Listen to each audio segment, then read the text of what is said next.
Muhammadan abduhu wa rasuluh. Allahumma sholli wa sallim wa barik ala sayyidina wa habibina wa syafi'ina wa maulana Muhammad wa ala alihi wa ashabihi wa man tabi'ahum bi ihsan ila yaumiddin. Baik, alhamdulillah segala puji syukur bagi Allah Subhanahu wa taala yang mana sampai detik ini, sampai akhir ini di sesi terakhir dari Kali Jaga Muda Talks yang mana terdiri dari empat atau lima ya, 5 sesi. Nah, alhamdulillah kita bisa bertemu walaupun ini baru 23 orang ya. Biasanya 30, 40, 50 bahkan kemarin itu sampai 70. Semoga semakin bertambah, semakin tidak patah juga semangatnya karena ini sesi terakhir ya. Kita harus selalu tetap semangat dan tentunya selalu bersyukur kepada Allah Subhanahu wa taala. Salawat serta salam tak lupa kita curah limpahkan kehadirat Nabi besar kita, suri tauladan kita, guru kita, Rasul kita Muhammad Sallallahu Alaihi Wasallam. Karena melalui beliau lah kita bisa merasakan indahnya Islam hingga detik hari ini. Baik teman-teman semua, ya alhamdulillah ini adalah tadi ya sesi kelima atau keberapa sih? Sesi terakhir lah intinya ya. Sesi terakhir dari Kali Jaga Muda Talks. Dan yang terakhir ini supaya teman-teman nggak bosen ya, karena dari sesi kedua, malah dari sesi pertama, tapi pertama itu nggak aku yang mimpin semuanya karena ada moderator, tapi dari sesi kedua, ketiga, keempat, nah itu aku terus yang bawa acaranya. Nah, tapi di kali ini kan pertama itu disampaikan oleh satu kakak kita, dia masih ingat, kasih apa namanya? Tiara ya, semoga masih ingat teman-teman semua, nggak cuma namanya tapi juga ilmu-ilmunya gitu. Nah, sama kayak sekarang, hari ini juga kita akan mendapatkan materi dari salah satu ya, karena cuma satu, bukan dua, kayak biasanya kan yang kedua, ketiga, keempat itu kan berdua ya, sekarang cuma satu orang. Nah, dan nanti akan dipandu oleh moderator yang nggak kalah keren juga pastinya, supaya teman-teman juga nggak bosen ya. Nah, kita bakal bahas apa sih? Bahas tentang menjadi mahasiswa ya apa bentar, belum di briefing ya. Mana oh ini dia, menjadi pembelajar survive di tengah pandemi. Nah, udah open kamera ngapain sih? Oke. Kenapa harus survive di tengah pandemi lagi? Karena pandemi ini satu hal yang belum pernah terjadi dan semoga tidak akan terjadi lagi ya. Amin, insya Allah, dan semoga segera pulih. Nah, di saat itulah, di saat hal yang belum kita hadapi, belum kita bertemu sebelumnya, harus ada tantangan yang harus kita hadapi. Dalam arti di sini kita harus survive, harus berjuang di sana. Bagaimana caranya? Nah, hal ini yang akan kita bahas di sesi kali ini, tapi nanti akan dipandu oleh moderator kita. Siapakah moderatornya? Moderatornya adalah Kak Retno Endah Palupi. Nah, nanti bersama Kak Retno, teman-teman bisa diskusi, bisa bersama, nggak sama Kak Retno aja ya, tapi sama pemateri kita, ada Kak Atmaja. Kak Atmaja itu siapa sih? Nah, nanti akan dikenalkan juga sama moderator kita. Baik, supaya supaya teman-teman gak lama-lama nih, supaya nanti yang disampaikan juga bisa maksimal, jadi teman-teman bisa dapatnya juga maksimal. Kayaknya langsung aja deh. Tapi sebelumnya Kak Retno udah ada di sini. Halo Kak Retno, assalamualaikum. Waalaikumsalam. Cek. Oke, sudah bergabung ya. Baik, langsung saja ya. Diskusi kali ini diserahkan kepada moderator ya, Kak Retno. Kepadanya dipersilahkan. Oke, saya harus on cam gak nih? Mbak Wardah, aku harus on cam gak? Iya dong. Biar pada tahu nih Kak, Karetna yang mana sih orangnya? Saya gitu ya. Saya kenapa? Kayaknya kameranya buruk lagi.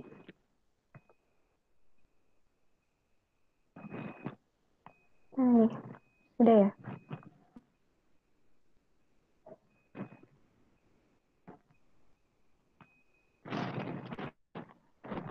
Bisa dimulai nih. Kak Atmajanya udah masuk belum ya kira-kira?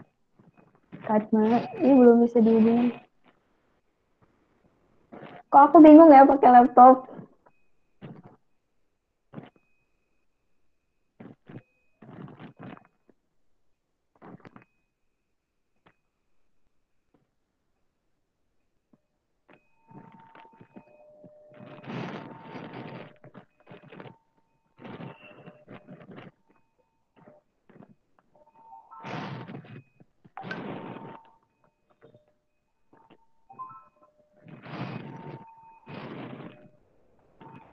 Oke. Bismillahirrahmanirrahim. Assalamualaikum warahmatullahi wabarakatuh.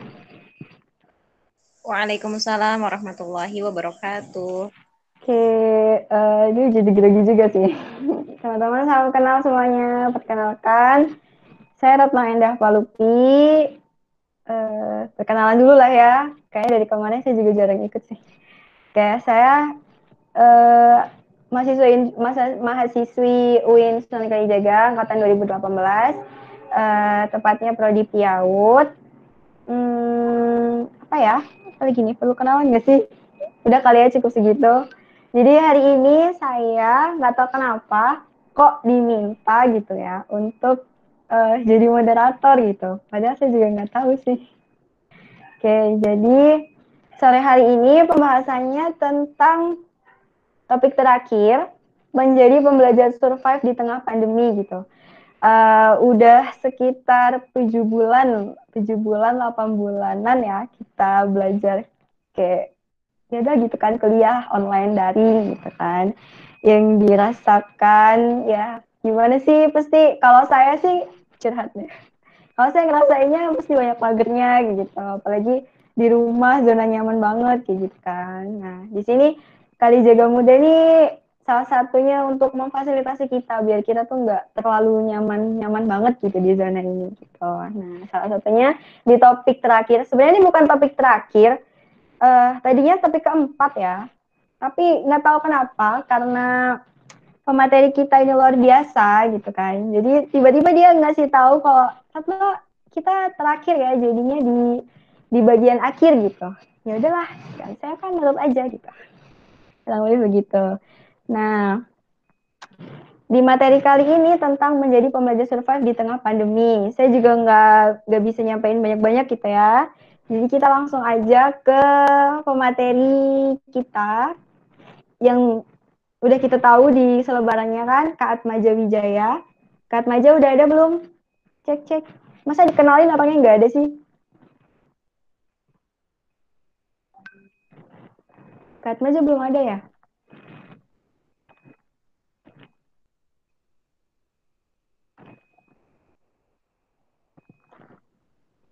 Oke deh, nggak apa-apa. Sambil nunggu beliau hadir, katanya laptopnya lagi lemot. Jadi sedikit perkenalan, seputar sedikit perkenalan dari Kak Atmaja nih. Gitu. Kak Atmaja mana?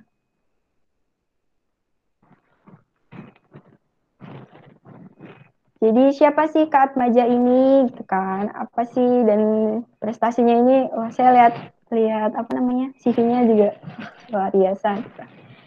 Jadi Kak Atmaja ini punya nama lengkap Atmaja Wijaya. Tempat tanggal lahirnya di Lombok, tanggal 29 Oktober 1999 ya. Beliau ini jurusan Hukum Keluarga Islam angkatan 2017. Riwayat organisasi dan prestasinya emang gak salah sih milih beliau ya jadi apa namanya pemateri mengisi acaranya karena memang banyak banget sih, ini kayaknya belum semuanya deh yang diisi gitu. Yang pertama, beliau ini ketua rumpun Hasyim Asy'ari kami Uinsuka pada tahun 2019-2020. Kemudian Ketua Peneleh Regional Jogja tahun 2019-2020. Ketua Klub Kaderisasi Yulit Klub Indonesia 2020. Ketua Angkatan 10 KPK Winsuka. Dan Ketua Korp Lingkar Cahaya UKM Kordiska Winsuka. Nah, itu tadi masih organisasinya, belum prestasinya. Sebenarnya prestasinya, beliau ini seorang kader terberprestasi lagi. Kami Winsuka tahun 2018-2019. Kemudian juara 1 lomba karya tulis Milad kami Winsuka 2019-2020. Kemudian delegasi Winsuka dalam debat mahasiswa nasional di Ponegoro Law Fair di Undip. Dan yang terakhir finalis debat mahasiswa nasional Abchain UGM 2019. Nah, beliau ini sekarang aktivitasnya belajar, kemudian menjadi santri di Besma Izi Jogja, dan seorang pengajar di Yayasan Peneleh yang Jang Utama, tepatnya di Koor Sekolah Politik Peneleh. Itu teman-teman sekilas dari Kak Atmaja. Yang belum kenal Kak Atmaja ya silahkan nanti bisa kenalan. Oke, langsung aja nih, daripada lama-lama nanti penyampaian materinya juga kelamaan ya. Kak Atmaja udah masuk belum ya? Udah masuk tuh. Mana Kak Atmaja? Siap, sudah. Nih. Oke, alhamdulillah. Ya, daripada ini penasaran nih materinya apa nih gitu kan. Kepada Kak Atmaja dipersilahkan menyampaikan materi.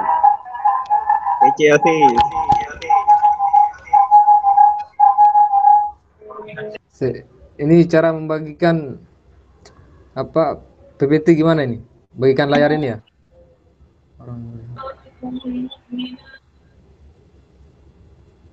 Iya. Oke.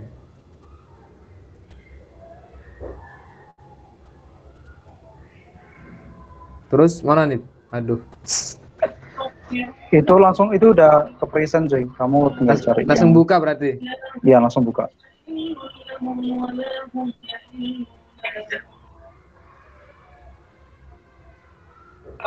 Udah press.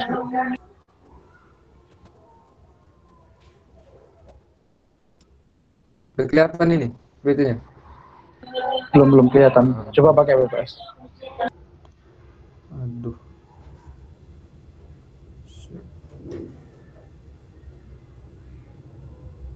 Sudah?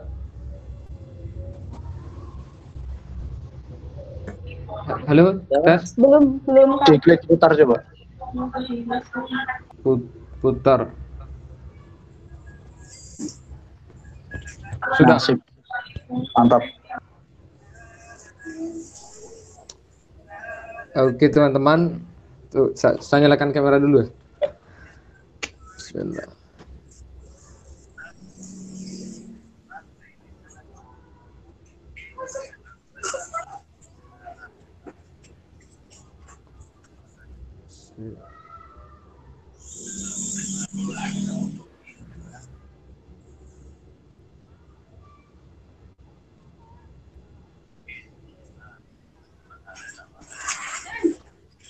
Kok nggak bisa kameranya ini ya?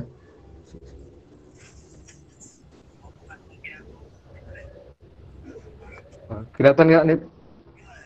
Kelihatan, mantap. Gimana PPT-nya udah? PPT-nya coba di present lagi. Putar lagi. Udah? Enggak, di Google Meet-nya. Jadi kayak lepas.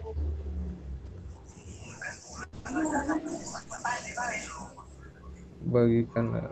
Oke, sambil saya buka aja teman-teman ya. Bismillahirrahmanirrahim. Assalamualaikum warahmatullahi wabarakatuh. Waalaikumsalam warahmatullahi wabarakatuh. Warahmatullahi wabarakatuh. Oh, Anda tidak dapat menggunakan kamera ini kalau bagikan layar. Ya udah nggak usah pakai kamera aja. Alhamdulillahirrahmanirrahim. Salatu wassalamu ala asrofil anbiya'i wal mursalin wa ala alihi washabihi ajma'in. Allahumma shalli ala sayyidina Muhammad wa ala ali sayyidina Muhammad. Segala puji bagi Allah, Tuhan semesta alam. Semoga selalu tercurahkan pujian hanya untuk Allah SWT dan selain itu tidak layak untuk mendapatkan pujian begitu. Kemudian salat serta salam semoga selalu kita haturkan kepada junjungan alam Nabi besar Muhammad SAW, karena atas berkat beliaulah sekarang kita dapat menikmati indahnya sebagai umat Islam dan termasuk umat Nabi Muhammad SAW gitu. Allahumma shalli ala sayyidina Muhammad wa ala ali sayyidina Muhammad. Ini PowerPoint-nya kelihatan? Belum. Astaga, gimana ini? Sik.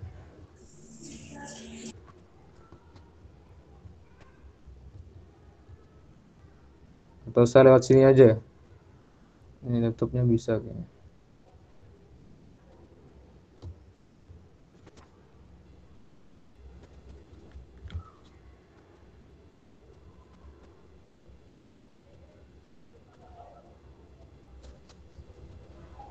Belum kelihatan juga?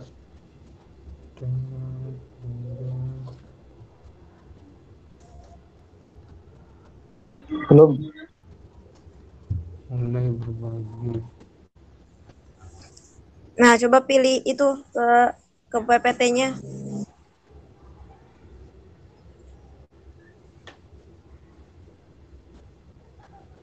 Sudah? Buka PPT-nya. Sudah? Bingung. Sudah apa belum? Sudah. Kelihatan? Kelihatan. Teman-teman bisa nge-zoom sih. Ya, maaf teman-teman atas ini, karena memang tadi malam saya sudah buat PT tapi ya ada kendala gitu. Sebelumnya mungkin kita awali dan cerita ya, karena tadi sudah dibuka dengan memanjatkan puji syukur sama sholawat itu untuk keberkahan acara kita ini. Ini kelihatan kan PPT-nya ini? Sip, kelihatan. Oke, siap. Lanjut ya. Pertama mungkin akhir-akhir ini ya, selama pandemi saya banyak sekali melihat teman-teman mahasiswa termasuk angkatan saya sendiri gitu ya. Angkatan saya sendiri itu mengalami PKL, kemudian KKN, dan bahkan sampai sekarang skripsi gitu. Itu dihadapkan dengan pandemi gitu. Banyak sekali yang saya lihat teman-teman itu ibaratnya bukan hanya sekedar kehilangan pesimisme dalam perkuliahan, tapi juga bahkan kehilangan kehilangan optimisme di dalam hidup juga gitu. Nah, bagaimana kemudian mengapa saya sebut di sini pembelajar bukan mahasiswa atau pemuda atau lain-lain? Karena dari semakin ke sini mahasiswa itu saya lihat kehilangan budaya atau karakter jati dirinya sebagai mahasiswa. Lantaran apa? Karena kalau kita melihat di kampus ya teman-teman, kampus itu adalah harusnya tempat pengembangan diri paling strategis. Karena masa setelah SMA kemudian seorang pelajar masuk ke kampus itu seharusnya tempat paling banyak dia mendapatkan ilmu dan pengalaman. Tapi realitasnya tidak begitu, karena paling tidak ada tiga unsur di dalam kampus itu, yaitu pertama itu ada namanya dan dalam ilmu pengetahuan pertama ada namanya ilmu, kemudian ada ideologi, dan yang ketiga itu ilmu. Nah, di kampus ini ketiga-tiga itu ternyata berpeluang itu ada gitu. Bukan yang selama saya 3 tahun jadi mahasiswa, ternyata bukan hanya ilmu di sana gitu. Tapi malah lebih ada juga dominasi mitos, kemudian determinasi ideologi gitu. Karena kampus itu juga semakin kesini kan semakin digunakan sebagai ada intervensi dari kekuasaan untuk melanggarkan sebuah kekuasaan gitu. Nah, saya mencoba untuk keluar dari itu, mencoba keluar dari penyebutan sebagai mahasiswa tanpa menghilangkan kesempatan atau keluasan kesempatan ketika menjadi mahasiswa. Kalau kita menyebutnya sebagai pembelajarnya, selama hidup ini kita belajar gitu. Selama hidup ini, itu bukunya Paldo Maldini ya. Selama hidup ini kita pergunakan untuk belajar. Jelas sekali kalau kita melihat Al-Quran ya. Al-Quran yang pertama kali diturunkan itu adalah perintah membaca, bukan perintah sholat, bukan perintah zakat, bukan perintah haji. Tapi yang pertama kali adalah membaca, karena syarat membangun peradaban itu adalah ilmu pengetahuan. Salah satu instrumen utama pemberdayaan yang dilakukan Nabi di Madinah di Mekah sebelum hijrah ke Madinah itu adalah bagaimana membangun basis nilai dasar fundamental, itu tauhid gitu. Nah, itu yang dibangun Nabi melalui proses dia membaca, proses dia berdialektika dengan zaman pada waktu itu. Nah, itu mungkin pengantar untuk penyebutan kata pembelajar ya. Dan bagaimana pembelajar ini harus survive di tengah pandemi gitu. Kita lanjut saja teman-teman ya. Mungkin kita refleksi ulang dulu ya, refleksi kembali. Ini apa sih yang manusia cari dalam hidup gitu? Apa sih yang kita cari selama ini dalam hidup? Kalau kita mengembalikan ini kepada tadi diksi pembelajar ya. Pembelajar itu kalau kita merujuk pada Nabi ya. Nabi sebelum diangkat menjadi Nabi, 40 waktunya ke belakang itu dia pergunakan sepenuhnya untuk belajar. Mulai dari bagaimana dia meninggal oleh bapaknya, kemudian dititipkan kepada pamannya, kepada kakeknya. Sepanjang usia Nabi itu adalah dipergunakan untuk belajar. Misal dalam rentang waktu 1 sampai 6 tahun itu adalah fase pembangunan mentalitas. Kemudian dalam rentang waktu 7 tahun sampai bahkan 15 tahun itu adalah fase cara Nabi melihat kakeknya berdiplomasi, berdagang. Itu adalah fase-fase pembentukan mentalitas dan pengamatan seorang pemimpin, kepekaannya terhadap orang yang dipimpin gitu. Nah, pembelajar juga harus seperti itu, karena tadi ya, kalau kita lanjut ini ya, yang kita cari adalah apa sih selain ridho Allah Subhanahu wa taala gitu kan. Banyak yang kemudian yang kita temukan, mungkin terlalu kita cinta kepada dunia, kemudian sampai kita lupa orientasi kita sebenarnya adalah akhirat itu sendiri. Dan tanpa ridho Allah Subhanahu wa taala kita tidak akan mungkin memasuki akhirat itu sendiri. Lanjut ini. Nah, pertama yang harus kita lakukan sebagai pembelajar apalagi di tengah pandemi ini adalah menyelami visi hidup. Visi hidup ini bersifat given ya, sebab bersifat bukan apa sih kehendak kita hidup. Nah, kalau umat Islam, kalau muslim memandang itu, tentu dia harus merujuk kepada Al-Qur'an dan sunnah gitu. Bukan berarti dia tidak punya pikiran sendiri, tapi memang fitrahnya adalah ketergantungan kepada Allah Subhanahu wa taala. Konsekuensi ketika kita bersyahadat, ketika kita mengaku sebagai muslim, maka kita harus melihat kitab suci kita, membaca dan menjadikannya pedoman hidup gitu. Nah, di sanalah proses menyelami visi hidup. Paling tidak ada dua. Pertama itu kita diutus sebagai pemimpin di muka bumi, kemudian kita disuruh untuk beribadah kepada Allah Subhanahu wa taala.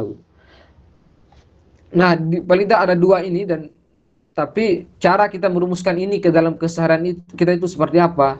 Jangan sampai pemimpin itu kita batasi sekedar struktural, posisi, dan kemudian jangan sampai ibadah ini kita batasi sekedar ritual, sholat, tapi kita miskin secara kebaikan atau hubungan secara sosial, padahal sudah jelas hubungan hablum minallah dan hablum minan nas, hubungan dan Allah dan hubungan dan sama manusia itu harus jelas, harus seimbang begitu.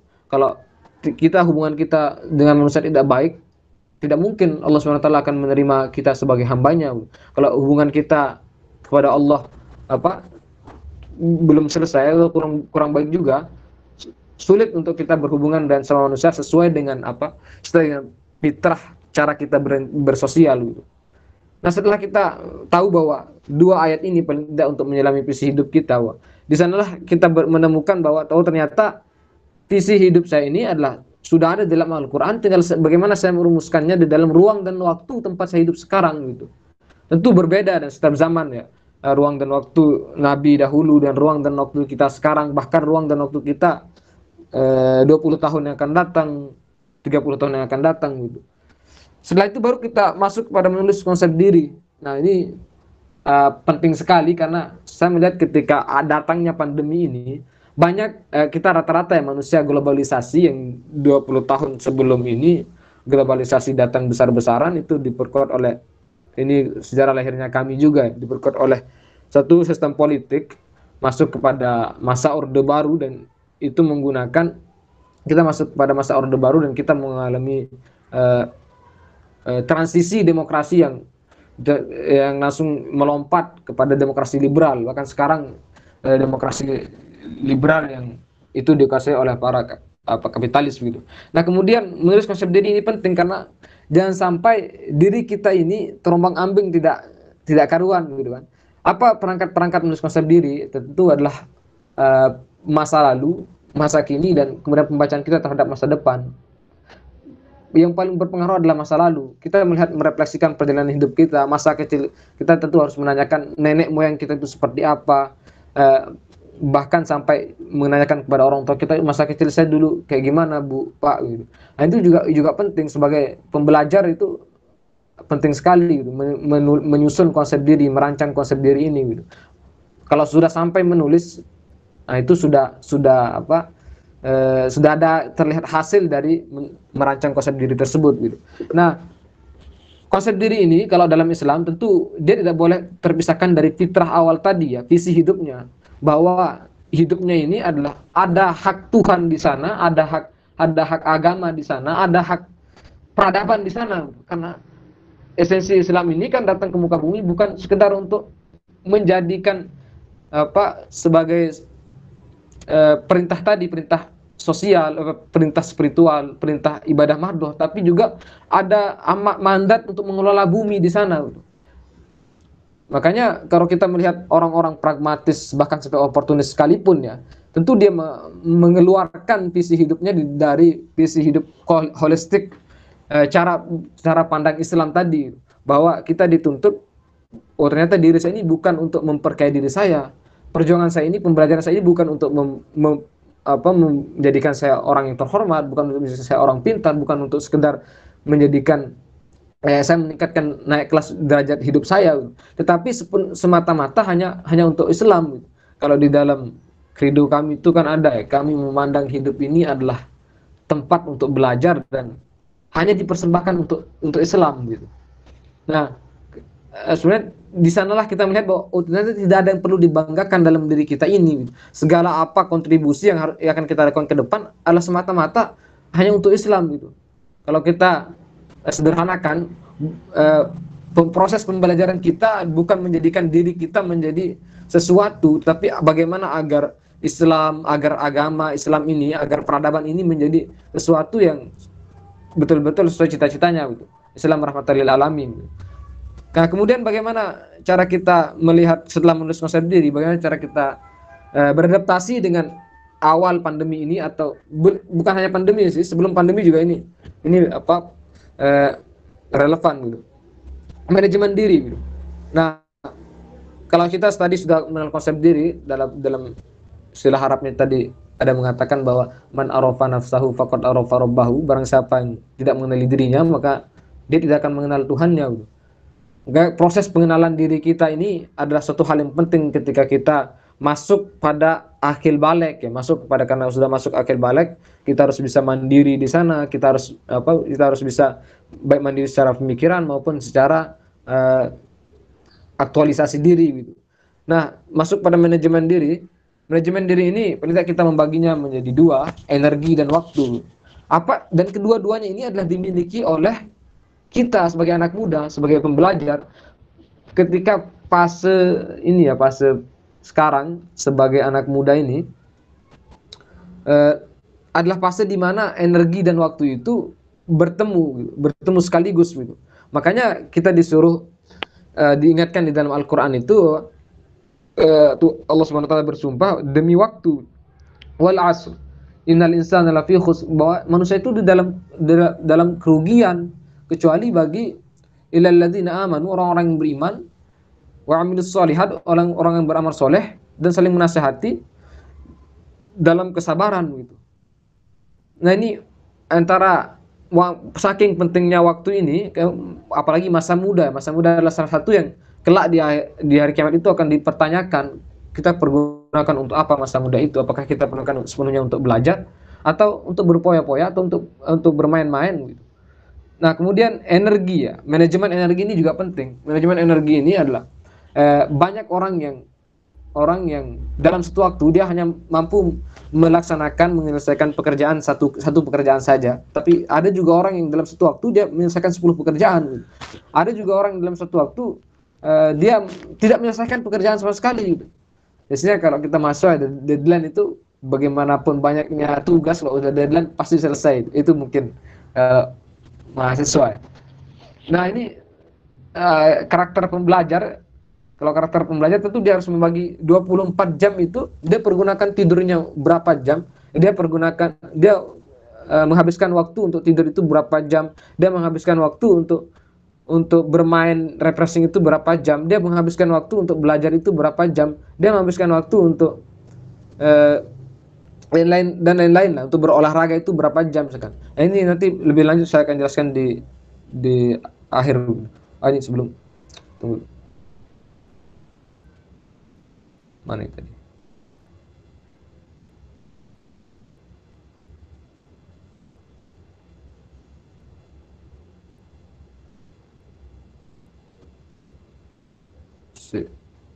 Lanjut tadi. Nah, perintah membaca yang pertama yang diturunkan pertama kali Allah Subhanahu wa taala, paling tidak ada 2 proses yang kita lalui sebagai manusia. Kok nggak kelihatan ya?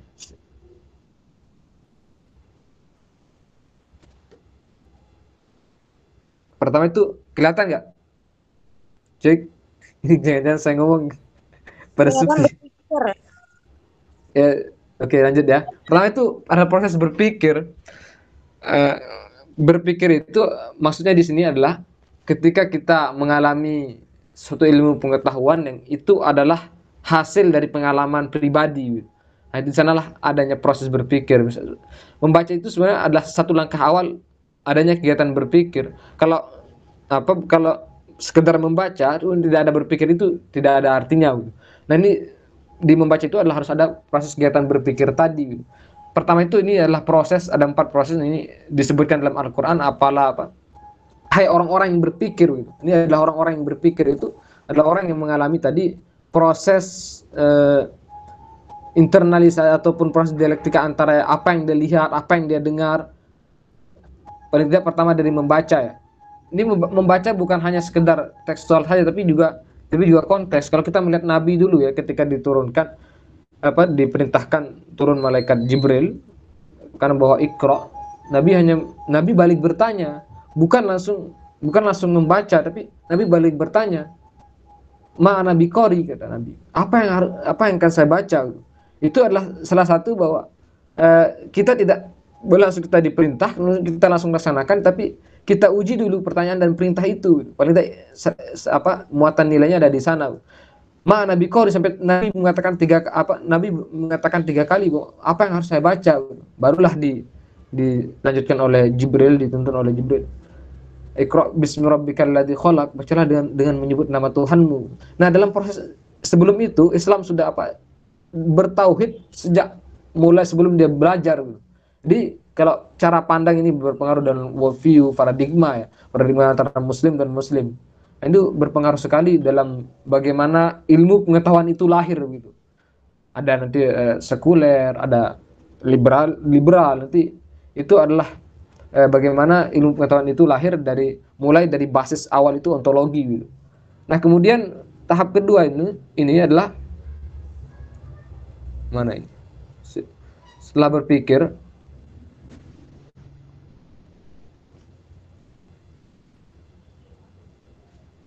kok nggak bisa?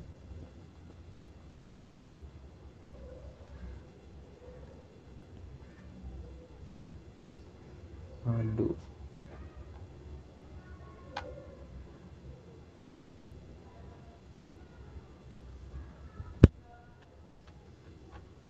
Di tab coba apa aja? Di tab.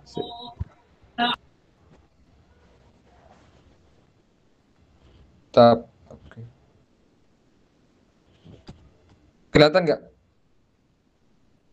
Masih kelihatan, Nip? Masih. Oke. Kayak gini aja ya. Ya. Nah, ini setelah berpikir itu proses kedua itu adalah mendengar. Kalau mendengar ini adalah dia mengalami suatu pengetahuan adalah melalui perantara orang lain gitu. Bukan lagi dari diri sendiri. Ada proses mendengar, baik dia dari melihat atau mendengar dari orang lain sama manusia, ataupun dia mengamati, bahkan sampai mengamati alam semesta. Kan ada dua ya, ayat kauliyah dan kuniyah. Ayat yang tersirat dalam Al-Quran dan ayat yang tersurat, ada ayat yang tersirat gitu. Ini juga pembaca yang dilalui oleh muslim gitu. Kemudian yang ketiga itu adalah mengetahui. Ini adalah orang-orang yang dia melimitasi pengetahuan, bukan lagi sekedar, ini sudah masuk proses seleksi ya, bukan lagi semua ilmu pengetahuan itu dia terima, tapi dia melimitasi. Nanti bahas saja pertanyaan, apakah semua pengetahuan itu adalah ilmu, atau apakah ilmu itu adalah ilmu itu sendiri gitu, derajatnya lebih tinggi daripada pengetahuan gitu. Ini nanti ada perdebatan di kalangan akademisi terkait itu, kalangan ilmuwan. Nah, sehingga lahirlah nanti ada islamisasi ilmu, kemudian ada ilmu dalam cara pandang sebagai muslim gitu. Kalau yang terakhir itu adalah berakal. Proses ini adalah proses yang paling bisa dibilang paling tinggi lah. Berakal ini karena akal itu adalah jantung atau hati. Ini tidak terpisah ya. Bukan, akal itu bukan tempatnya di otak, di pikiran, tapi di hati itu sendiri. Asalnya ini adalah asalnya baik. Nafas, ada ruh Tuhan di sana. Wa nafsi wa masawwaha, kan. Falah ma fujurha wa taqwaha. Ini adalah berakal ini adalah proses tertinggi, karena berakal ini orang disebut berakal adalah dari segala akumulasi pengetahuan, dari segala akumulasi ilmu, dari segala akumulasi pengalaman, dia mampu menciptakan hal baru dari semuanya. Misalkan dia membaca buku ini, dia membaca buku itu, kemudian dari sana dia mendapatkan kalau dalam ibaratnya tesis, antitesis, kemudian lahirlah sintesis begitu. Tapi di sini dia membaca, dia mendapat pengetahuan baru di sini, kemudian di buku yang lain dia mendapat pengetahuan baru, kemudian dari hasil bacanya itu dia jelaskan lagi dan bahasanya sendiri, kemudian lahirlah sebagai satu hal yang baru yang disebut atau dalam bidang ilmu pengetahuan gitu. Ini adalah orang-orang yang disebut orang-orang yang berakal. Atau misal dari pengalamannya seperti ini, dia belajar organisasi di sini, kemudian dia belajar organisasi di sini, antara organisasi A dan organisasi B, kemudian dia perpadukan itu, kemudian dia mengalami proses yang disebut tadi berakal, orang-orang yang berakal, dan dia lahirlah sesuatu karya atau kontribusi, hal yang baru, ada organisasi baru di dalam, lahir dari proses pembelajarannya dalam dua organisasi tersebut. Itu termasuk orang-orang yang berakal. Nah, setelah melalui empat proses itu tadi ya, nah di tengah pandemi ini kita pentingnya merancang kurikulum belajar pribadi. Jangan sampai kita belajar, ini kelihatan kan? Nip? Halo? Ya, kelihatan. Oke. Nah, jangan sampai kita belajar itu hanya sebatas di ruang-ruang formalitas ataupun di ruang-ruang kelas ya. Karena itu sangat minim sekali, sangat sedikit sekali gitu. Bahkan proses pembelajaran paling banyak itu adalah di alam semesta gitu, di luar ruangan gitu. Karena kalau kita melihat pahlawan yang kita teladani adalah Nabi Muhammad SAW gitu. Dia bisa menjadi sosok pemimpin besar, sekaligus filsuf, sekaligus pedagang, sekaligus panglima perang, pemimpin besar gitu. Karena dia melalui proses penempahan yang panjang gitu. Mulai dari dia mengembala kambing sebelum dia memimpin manusia. Mengembala kambing kan lebih sulit daripada memimpin manusia. Kalau manusia bisa kita berkomunikasi, tapi kambing itu kita harus peka, melatih kepekaan kita, tahu dia kapan lapar, tahu dia sakit apanya begitu. Nah, itu adalah satu proses pembelajaran. Nah, di masa sekarang ini, bagaimana cara kita untuk agar sepanjang hidup kita di masa muda ini ataupun keseharian kita di masa muda ini adalah kita menghabiskan waktu untuk belajar gitu. Makanya kita penting untuk merumuskan atau merancang kurikulum belajar pribadi gitu. Ini kayak sekolah ini bukan tapi teman-teman ya. Nah, ini paling tidak ada 4 yang harus kita perhatikan. Pertama itu fisik, kemudian intelektual, spiritual, bahkan emosional. Dan paling tidak dalam sehari itu muatan ini harus masuk gitu. Kita sudah olahraga apa untuk menjaga kebugaran fisik kita hari ini gitu.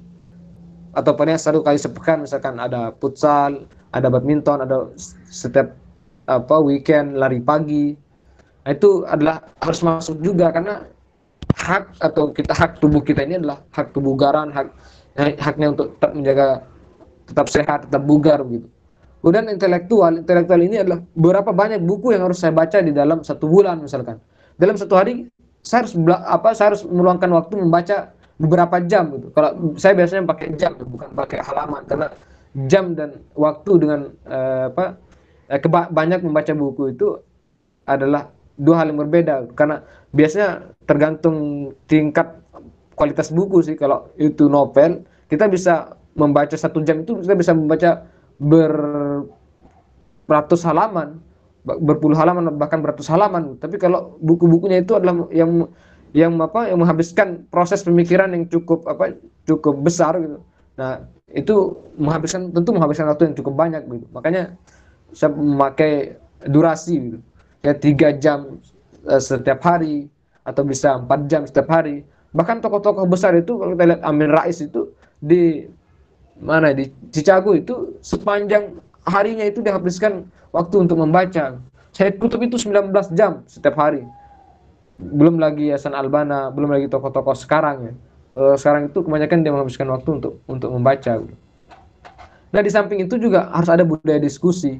Budaya diskusi jangan sampai kita berhenti pada tataran proses kita berpikir sendiri dengan berteman buku, tapi tidak ada pertukaran ataupun perbandingan di dalam 2 ilmu pengetahuan tadi. Kemudian spiritual itu juga penting karena perbedaan kita dengan non muslim ya.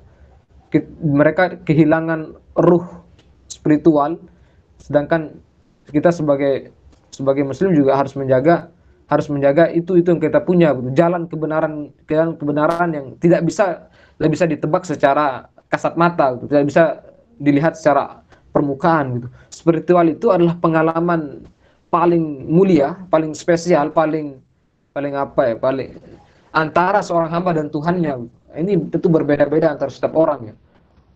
Pengalaman spiritual sampai dia menemukan puncak kesadarannya sebagai hamba, sebagai abdi Tuhan, sebagai khalifah di muka bumi.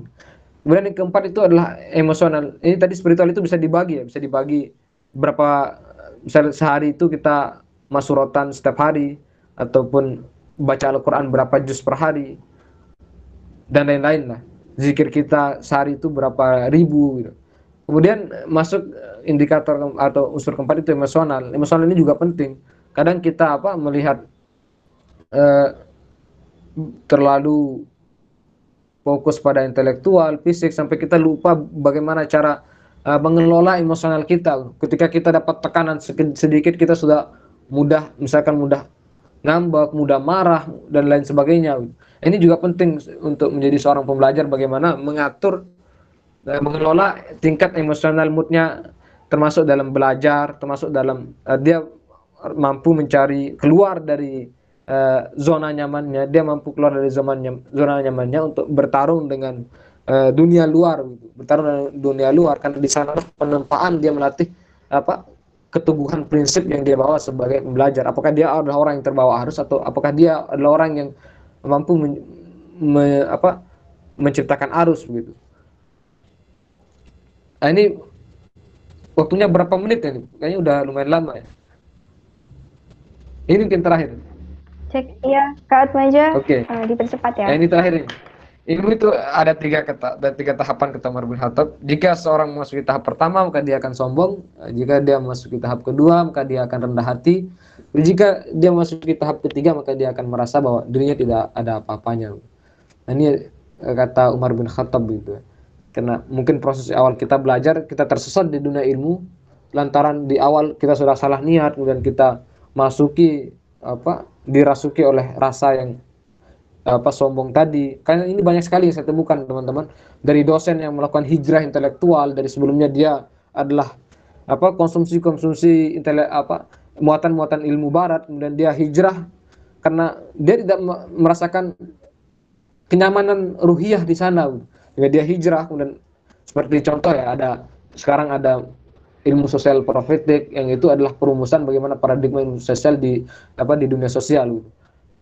Kalau tahap kedua kita merasa rendah hati, ibaratnya kita sudah bisa berdialektika dan lain-lain, bisa menerima pendapat yang lain-lain. Bahkan tahap ketiga itu adalah kita merasa bahwa kita tidak tahu apa-apa. Kembali kepada perintah awal tadi bahwa sebenarnya lautan samudra ilmu yang ini adalah semuanya berasal dari Allah, dan kepercayaan kepada Tuhan itu adanya di dalam hati dan pikiran kita. Kemudian ilmu itu juga semestinya kita derajat tertinggi seorang pembelajar adalah bagaimana ketika ilmu pengetahuan itu dia sudah membekas di hatinya, bukan lagi sekedar sampai di akal pikiran menggunakan rasio saja gitu. Tapi dia ada bekas di hatinya sehingga dia merasakan bahwa setiap ilmu pengetahuannya adalah harus dijadikan sebagai kontribusi ladang amal yang harus dia tinggalkan di muka bumi ini. Mungkin itu saja teman-teman, mungkin ini penjelasan saya agak gimana ya, semoga saja bisa dimengerti dan ada manfaatnya. Billahi fisabilil haq. Assalamualaikum warahmatullahi wabarakatuh. Saya kembalikan moderator ya. Terima kasih. Waalaikumsalam warahmatullahi wabarakatuh. Oke, Masya Allah sekali ya materinya. Materinya dibilang berat ya berat, gimana gitu.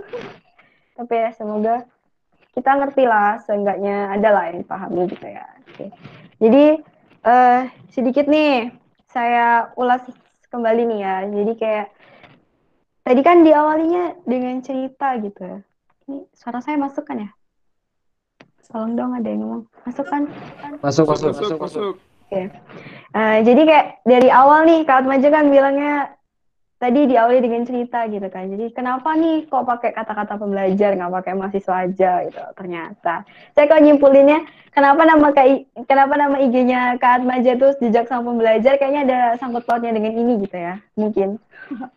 Terus selanjutnya tadi kan yang pertama itu kalau pembelajar itu lebih luas gitu ya cakupannya. Jadi kayak kalau mahasiswa, ya kita tahu pengertian mahasiswa kan lebih ke seseorang yang belajar di perguruan tinggi gitu kan, dengan tujuan mendapat suatu tingkatan pendidikan gitu kan, sarjana kayak gitu. Kalau pembelajar ini lebih kepada orang-orang yang belajar itu ya absolut gitu, nggak cuma di sekolah, nggak cuma di kampus gitu kan. Jadi belajar tuh di mana aja belajar gitu. Makanya semua yang belajar itu ya kita sebut pembelajar kayak gitu. Selanjutnya apa sih yang dicari gitu kan dalam hidup kita ini gitu. Jadi kayak self reminder juga sih untuk saya dan kita semua tentunya ya. Jadi kayak kita tuh sebenarnya hidup nyari apa sih gitu kan. Kita tuh ngapain sih di dunia ini gitu. Kadang kita kan fokusnya lebih ke ya hal-hal duniawi kayak gitu kan. Ya mungkin ada banyak teman-teman yang udah lebih ke ruqyah ya baru rohaninya kayak gitu, atau lebih udah deket ke Allahnya kayak gitu. Cuma kan untuk kita yang lainnya ya nggak tahu gitu. Jadi kayak untuk refleksi diri. Jadi untuk apa sih kita tuh hidup gitu. Dan di sini tadi saya tangkapnya untuk mencari ridho Allah sih gitu kan. Cari ridho Allah supaya kita nantinya tuh hidup ini tuh wah ya untuk Allah gitu. Kemudian poin ketiga, menyelami visi hidup. Jadi di visi hidup. Jadi seseorang itu hidup nggak mungkin dong ngalir gitu aja gitu. Apalagi kita seorang yang dikatakan tadi seorang pembelajar, seorang mahasiswa gitu, yang pemuda yang tentunya kita udah banyak nih menerima pelajaran, menerima seperti yang ada gitu kan. Kayak kita punya role model masing-masing gitu. Nah, mungkin hal ini bisa untuk jadi jadi visi hidup kita gitu kan. Nah, itu tuh bisa dituliskan dalam bentuk seperti kayak konsep diri kita. Jadi kita tuh seperti ada acuannya gitu. Nah, dalam penulisan ini juga tadi disebutkan kita harus merefleksikan tentu dari masa lalu sebagai refleksinya. Jadi kayak kita dulu kayak gimana ya? Penting sih nanya sejarah ke orang tua. Jadi kita dulu senangnya apa, kayak mana, dan itu nantinya biasanya gitu kan. Kalau di ilmu pendidikan anak usia dini gitu ya. Jadi apa yang kita dapat di masa kecil gitu, itu tuh akan terakumulasi nantinya ketika kita sudah besar gitu. Jadi kita yang sekarang ini sebenarnya pembentuk pembentuknya itu kita yang dulu gitu. Kenapa? Coba deh kalau kita ngerasa kayak, kok aku kayak gini ya. Nah, kita bisa flashback nih ke keluarga kita. Jadi emang dulu pas kecil aku kayak mana sih gitu. Kok kenapa aku gedenya kayak gini sekarang gitu. Itu bisa jadi kayak gitu. Kemudian di masa depan.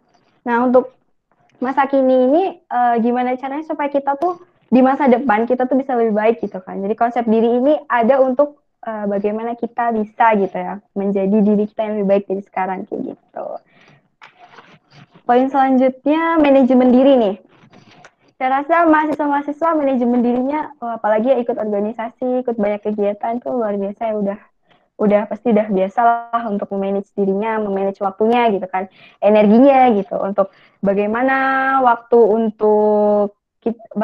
kita ini kita habiskan untuk apa gitu kan. Kemudian energi kita nih, faedah nggak nih kita ngabisin energi gitu kan. Di sini tadi udah dijelaskan gitu sama Kak Atmaja. Semoga udah nangkep masing-masing gitu ya.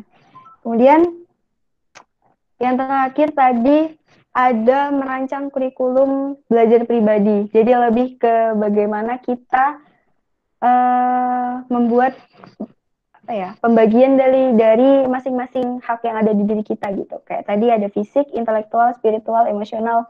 Nah, di fisik ini juga apalagi selama pandemi gitu kan ya. Pandemi ini siapa gitu kan yang ya kadang ada mungkin orang yang mulai sadar, wah aku harus hidup sehat gitu kan. Apalagi yang dari anak kos terus pulang, terus di rumah perbaikan gizi. Nah, mungkin itu salah satu memenuhi hak fisiknya yang selama ini mungkin agak nggak terpenuhi gitu ya di tempat kos, di tempat rantau gitu. Itu juga udah bisa untuk membantu kita untuk merealisasikan ini gitu. Kemudian intelektual, seberapa banyak gitu kan buku-buku yang udah kita baca, literatur kita gitu kan, diskusi kita gitu. Kemudian di spiritual ini ya seberapa dekat kita dengan Allah gitu kan, gimana kita mencharge diri kita gitu. Apa kita nih pandemi makin jauh dari Allah atau makin dekat gitu kan? Ya kita masing-masing sendiri yang tahu gitu kan. Kemudian emosional itu sudah dijelaskan oleh Kak Nija sendiri. Yang terakhir poin tentang tahapan ilmu. Kita sering udah dengar ini ya bisa jadi coach lah. Kayaknya sering banget jadi coach gitu ya. Jadi kayak ketika seseorang berada di tahapan pertama, orang itu kayak sombong, wah udah ngerti segalanya gitu kan. Kayak wah baru baca buku 1 gitu, udah berasa ngerti semua gitu kan. Padahal ya kita belum tahu yang lain gitu, ilmu-ilmu di bidang lain kayak gitu. Kemudian tahap keduanya tuh udah mulai rendah hati. Oh ya ternyata, banyakkan kata ternyata gitu mungkin ya. Dan yang ketiga kita mungkin merasa lebih, wah kita tuh belum ada apa-apanya gitu dibanding yang lain kayak gitu. Nah mungkin materi-materi tadi, mungkin poin-poin yang saya sampaikan mungkin ada yang kurang atau ada yang lebih. Teman-teman juga sudah sama-sama mendengarkan gitu ya. Saya hanya mengingatkan kembali. Kemudian acara selanjutnya adalah mungkin teman-teman ada pertanyaan atau ada tanggapan gitu ya tentang materi kita pada sore hari ini yang luar biasa gitu kan, cukup buat mikir gitu dari materi-materi sebelumnya, kayak serius banget sih gitu kan, bagi penyampaiannya juga lumayan. Jadi teman-teman kira-kira apa, ada yang ingin ditanyakan atau ada yang ingin menanggapi atau bagaimana kepada Bapak pemateri, silahkan. Sepi banget sih. Nggak ada yang ini ta. Diaktifin aja suaranya nggak apa-apa.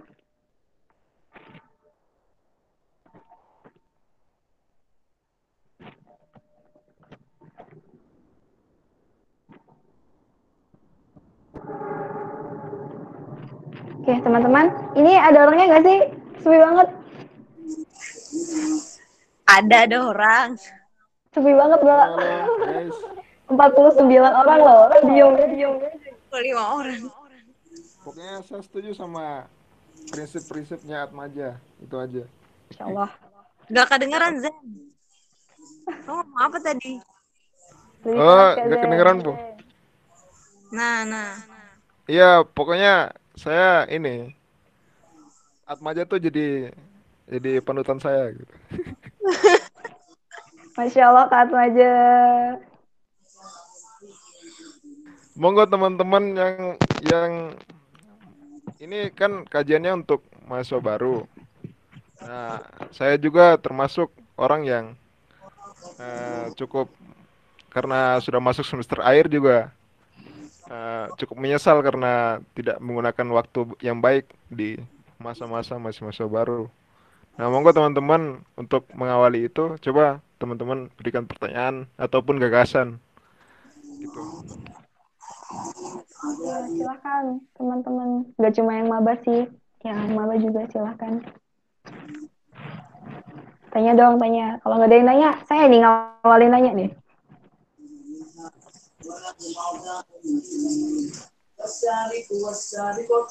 Oke, sambil nunggu teman-teman ada yang nanya nih ya. Kak Maja, saya mau nanya deh. Jadi, Kak Maja,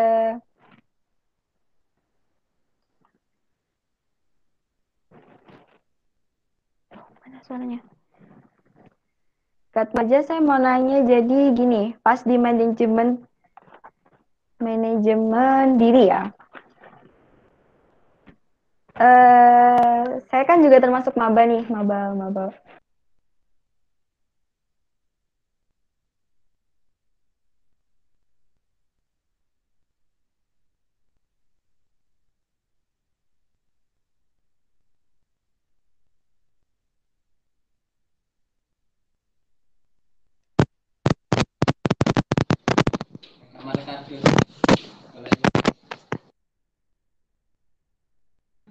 Cek suara.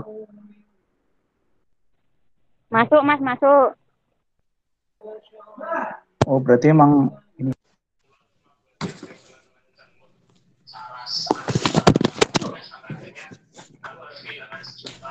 Moderatornya keluar itu nih. Astaga.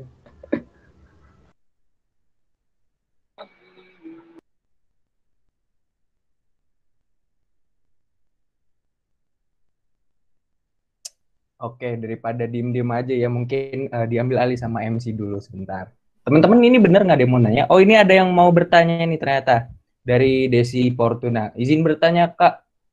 Bagaimana tips dari Kakak untuk membagikan waktu untuk kuliah, organisasi, juga kegiatan mondok? Nah, itu Kak Atmaja pertanyaannya.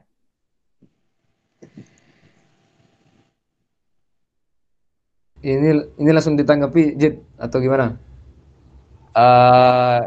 Iya. Tanggapi. Oke. Pertanyaan dari Desi ya. Oke. Sebenarnya saya menghindar dari tips dan trik tadi ya teman-teman, karena orang yang paling tahu urusan pribadinya adalah diri kita sendiri gitu. Dan alhamdulillah kalau mungkin saya berbagi cerita ya, lebih baik cerita saja daripada saya langsung masuk kepada tips dan trik, karena tentu akan berbeda. Karena yang tadi saya paparkan itu adalah 99% rata-rata adalah prinsip gitu. Prinsip yang itu banyak apa itu adalah bisa diterapkan di setiap orang gitu. Kalau prinsip, kalau kita sepakat dan prinsip-prinsip itu tadi gitu. Kalau kita masuk tips, kalau saya mungkin cerita ya. Pertama, antara kuliah organisasi dengan di asrama. Alhamdulillah saya kalau dikasih tugas biasanya usahakan jangan sampai tugas itu kita tinggal sampai deadline. Kadang saya seperti itu. Biasanya langsung mengerjakan ketika langsung dikasih tugas gitu. Balik-balik langsung kerjakan tugas itu. Nanti karena seiring berjalannya waktu, tentu kita akan lupa bahwa santai dulu ini Tiara. Kita akan lupa bahwa ternyata kita ada tugas, ada tugas kuliah, termasuk organisasi juga. Jangan sampai teman-teman jadi mahasiswa kupu-kupu lah, hanya mengejar kuliah pulang, tugas, dan tidak ada kehidupan kita ini, fitrah kita sebagai manusia ini tidak lepas dari organisasi, teman-teman. Karena organisasi itu adalah tempat kita hidup yang sebenarnya gitu. Tempat kita hidup yang sebenarnya itu adalah organisasi. Namun pilih-pilih organisasi, jangan sampai asal masuk doang gitu. Lihat dari ternyata organisasi ini, apakah organisasi adalah event organizer atau memang dia punya karakter, dia punya budaya, dia punya interaksi, dia punya lingkungan sosial yang bagus untuk kita ditempa di sana. Itu kedua. Karena kalau sudah kita masuk organisasi dan kita ada kuliah, nanti kita bisa mengatur sejalan organisasi yang kita masuki dengan kuliah kita tadi gitu. Jangan sampai ini bertolak belakang. Misalkan kita jurusan komunikasi dakwah Islam, seperti siapa di sini, Bahrul nggak sih? Gimana komunikasi dakwah Bahrul? Saya Bahrul. Nah, misalkan komunikasi dakwah Islam. Nah, kita mau masuk ke UKM yang organisasi yang di sana seperti LSM misalkan, yang di sana ada menulis, ada komunikasi dengan praktekkan komunikasi, dan ilmu kita yang didapatkan di kuliah bisa kita aktualisasikan di sana gitu. Nah, itu salah contohnya. Seperti saya misalkan di jurusan hukum keluarga gitu. Kemudian aktif banyak di organisasi. Dari semester 1 sampai semester 7 sekarang ini, saya itu berapa banyak organisasi yang saya ikuti gitu. Tapi alhamdulillah aktif di awal, tapi di akhir tentu kita harus seleksi gitu. Mana yang betul-betul akan kita manfaatkan di masa depan gitu. Kalau sekedar kita kontribusi, ya kita bisa berkontribusi. Ada rancangan kontribusi unggulan yang harus kita buat juga gitu. Kemudian tadi santri ya, ini tolong teman-teman bedakan antara kewajiban dengan keinginan. Kuliah itu misalkan, kuliah itu adalah kewajiban kita. Itu udah akad kita dari rumah sama orang tua, sudah dari rumah kita datang ke rantau bukan untuk berorganisasi kan, untuk kuliah gitu. Nah, di sana harus pandai-pandai. Kalau kuliah jangan tawar-tawar lagi gitu. Tapi teman-teman harus bisa mengakali itu.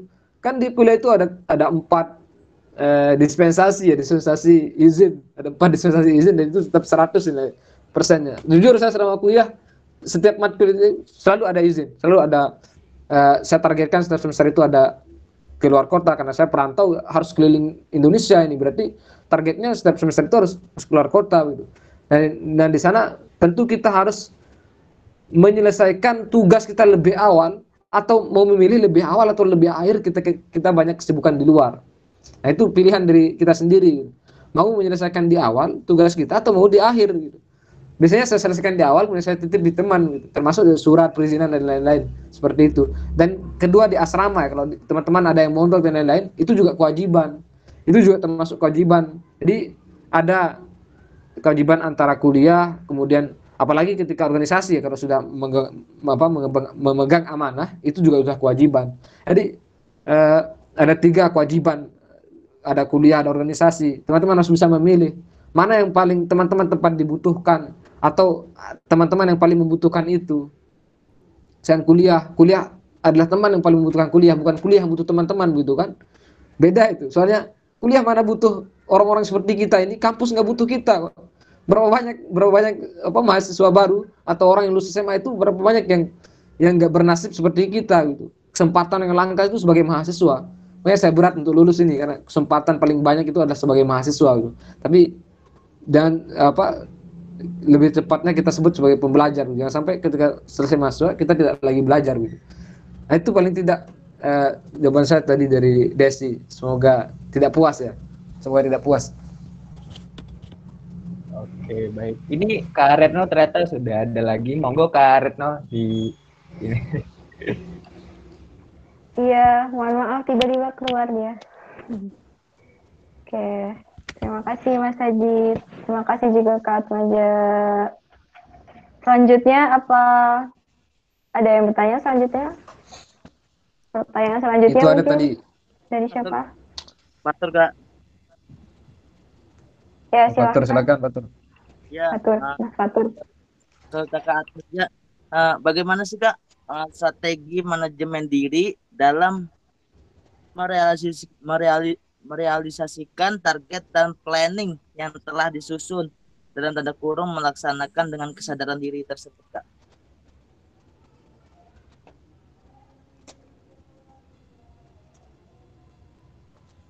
Langsung dijawab ini Mbak Moderator. Gimana? Langsung. Strategi tadi ya. Ini kayak kita mau pertandingan sepak bola ya, ngatur strategi. Betul loh, strategi itu penting karena kita dilatih menjadi pelatih bagi diri kita sendiri. Yang paling, jadi jangan kita ke sana kemudian kita diatur oleh orang lain. Jangan sampai, karena Islam itu adalah kebebasan dan kita harus tahu bahwa diri kita ini adalah hak hidup kita ini adalah hidup kita sendiri gitu. Yang akan bertanggung jawab besok bukan di akhirat, itu yang ditanyakan bukan orang tua, tapi pertama itu adalah kita sendiri gitu. Nah, makanya kita butuhkan tadi strategi ya. Bagaimana strategi manajemen diri, manajemen diri dalam target dan planning. Kalau kita membagi ada target dan ada waktu. Target ini adalah didesak oleh waktu. Itu harus jelas. Life plan, life study dan lain-lain, kurikulum rencana hidup dan rencana belajar itu juga harus jelas. Nah, strateginya pertama itu adalah ini kalau masuk strategi ya, padahal tadi saya prinsip aja. Kalau masuk strategi, cari lingkungan yang paling mendukung, paling strategis, paling mendukung terkait dengan cita-cita kita, terkait dengan target-target kita. Jangan sampai, misalkan semester awal ya, saya contohkan dari pengalaman saya saja ya, Mas Fatur. Di awal itu saya dulu semester 1, 2, 3 itu saya punya target harus berprestasi dan harus ada beasiswa gitu. Saya masuklah UKM ilmiah namanya KPK, Komunitas Pemerhati Konstitusi. Walaupun sampai sekarang saya belum berprestasi, cuma sampai finalis debat aja gitu. Tapi paling tidak kita sudah berusaha di sana. Kalau teman-teman mau berprestasi, targetnya mau berprestasi semester 1, 2, 3 itu, ya masuk UKM tempat biasanya dikirim-kirim delegasi lomba. Kalau teman-teman mau membangun kapasitas sebagai organisator atau sebagai aktivis, ya masuk organisasi pergerakan, karena saya lihat organisasi pergerakan itu adalah tempat kaderisasi betul-betul seorang pemimpin gitu. Karena di sana kita tidak lagi dituntut untuk memikirkan diri sendiri, tapi sudah pikiran kita itu udah skala peradaban lah saya. Bukan lagi skala organisasi itu saja gitu. Ini sudah skala peradaban. Nah, kalau kita punya cita-cita ke depan menjadi pemimpin besar ya, harus melebur harus masuk ke organisasi dan jangan sampai menyanyiakan waktu yang ada tadi gitu. Itu sih kalau saya memetakan target kita, kemudian ruang yang akan kita ruang atau tempat tadi yang akan kita masuki sebagai tempat penempaan diri kita gitu. Itu salah satunya. Kemudian yang kedua tadi terkait durasi waktu ya, harus jelas durasi waktu itu, jangan sampai molor di sana. Saya kan kalau saya mau baca buku 3 jam, ya udah 3 jam. Jangan paksa di awal, jangan paksa untuk lebih. Bagaimanapun seserunya buku itu. Karena jangan sampai nanti bosan dengan membaca buku, kemudian bahkan ada teman itu dia membaca Al-Qur'an dan tidak ada durasi manajemen yang tepat, kemudian dia kadang-kala bosan membaca Al-Quran. Jangan sampai seperti itu. Kita harus jelas cara manajemennya. Karena kemudian yang ketiga itu, strategi yang ketiga terakhir ini adalah belajarlah kepada biografi tokoh. Biografi tokoh itu adalah tempat kita menemukan inspirasi terbesar dalam hidup. Apalagi Nabi Muhammad ya. Baik teladan kita adalah bagaimana kita melihat cara Nabi manajemen kehidupan dirinya bahkan sampai kehidupan peradaban gitu. Nah, itu yang paling penting. Kemudian yang kedua, relevansinya kita belajar biografi tokoh dengan mencari mentor. Harus ada itu mentor dengan biografi tokoh yang kita baca. Biografi tokoh lintas zaman, lintas waktu, lintas budaya. Nah, yang paling dekat dengan keadaan kita, yang paling dekat dengan cita-cita kita, itu yang kita ambil. Jadi harus jelas ya, harus ada mentor tadi, dan kita belajar dari biografi tokoh, sepak terjangnya, sejarah hidupnya, agar kita tidak mengalami kesalahan yang sama. Kita bisa belajar banyak hal di masa lalu dari ceritanya, kemudian kita tidak mengalami kesalahan yang sama gitu. Mungkin itu saja, Mas Fatur. Baik. Terima kasih. Oke. Gimana Mas Fatur? Sudah terjawab? Sudah puas, Kak. Oke, alhamdulillah. Jangan Ini kan puas. ada pertanyaan nih dari Mbak Maida. Katanya, gimana Kak Maja menjaga hatinya untuk tetap produktif? Menjaga hati untuk tetap produktif gimana sih itu? Mbak Maida gimana Mbak Maida, pertanyaannya Mbak Maida?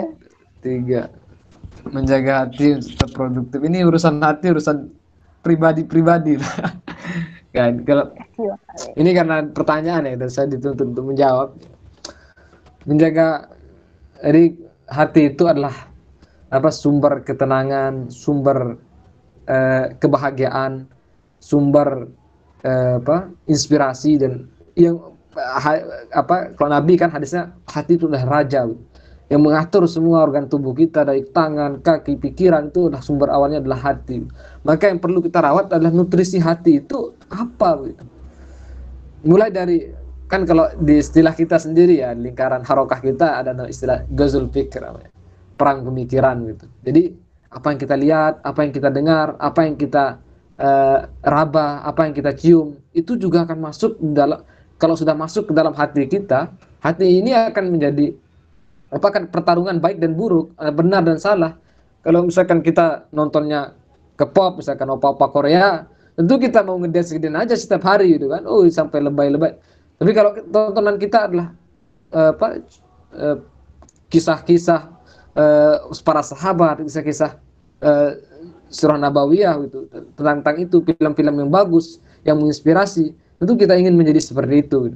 Itu juga, jadi hati itu adalah tempat terminal paling berpengaruh untuk menentukan segalanya.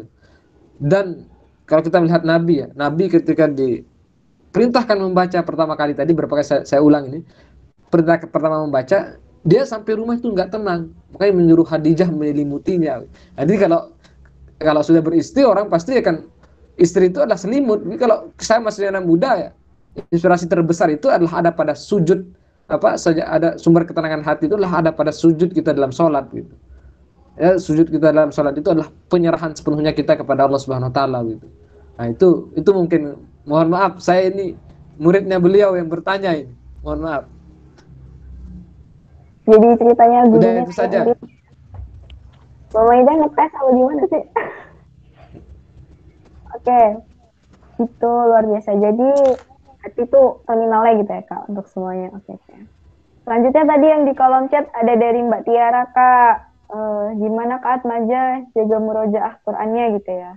Gimana Kak murojaah Qur'an dan yang lain-lain? Saya bukan habis Quran, saya hanya pembaca Al-Quran, pentadabbur, bukan mufassir juga, tapi pentadabbur tadi ya. Nah pemahaman, karena saya tidak mau menempuh, dulu saya nggak kuliah sebenarnya, saya nggak mau kuliah, saya mau hafal Quran, cuma takdir berkata lain, diterima di UIN, ya udah berangkat gitu. Nah jadinya sekarang ini saya bukan habis Quran, saya hanya pentadabbur, dan tapi alhamdulillah kalau tadi bagaimana meluangkan waktu untuk murojaah, karena konsekuensi kita awal menghafal itu ketika belajar membaca, kemudian ada membaca, dari membaca itulah kemudian ada bekas, selama-lama kita baca jadi kita hafal gitu kan. Kalau sudah hafal tentu dituntut untuk mengulang gitu kan. Dan mengulang murojaah itu adalah salah satu kewajiban bagi seorang yang mendalami Al-Quran. Tapi bagi saya jangan sampai kita memurojaah hafalan itu adalah sekedar mengucapkannya saja gitu. Tapi juga bisa juga dengan pembelajaran hidup yang ada di sana.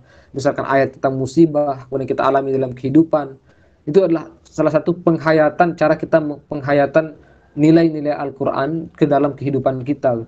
Makanya Al-Quran itu kalau kita pelajari betul, dia harus hidup di dalam setiap langkah, dia harus hadir dalam setiap langkah kita sebenarnya. Itu proses, dulu kan tradisi para sahabat, dia belum masuk ke hafalan selanjutnya kalau dia belum mempraktikkan nilai yang terkandung dalam ayat yang sebelumnya sudah dihafal. Tapi kalau bagi penghafal yang amatiran kayak saya, tentu saya harus dalam setiap hari itu saya harus meluangkan waktu untuk misal berapa juz atau berapa ayat atau berapa surat di dalam sehari untuk murojaah hafalan gitu. Atau kalau enggak, misalkan 1 bulan ini tadi terkait target ya manajemen, 1 bulan ini saya sibuk di luar, kemudian saya jarang membaca Al-Quran, tidak sempat murojaah, nanti di bulan kedua, bulan selanjutnya saya harus memaksimalkan untuk murojaah hafalan yang selama saya tinggalkan. Harus ada komitmen, dan itu kita sendiri yang bertanggung jawabkan. Kalau tidak, itu Mbak Tiara ini beliau lebih jauh lebih ahli sebenarnya dalam bidang itu. Terima kasih. Mana moderatornya ini? Iya, Hadiroh. Masya Allah. Luar biasa sekali ya materi sore hari ini. Saya senyum aja lah. Jadi gitu ya pertanyaan-pertanyaannya tadi. Atau yang lain ada yang ingin ditanyakan lagi mungkin? Cek. Saya hitung sampai 5, kalau nggak ada, berarti nggak ada ya. 1, Ada ini itu ada kayaknya. nih. Dari Kak Nurwidiana Rahma, izin bertanya Kak, bagaimana menguatkan tekad di saat teman-teman yang lain sudah di atas, sementara kita baru mau memulai. Tuh, Kak. Gimana Kak? Silakan dijawab Kak. Terkait terkait tekad ya.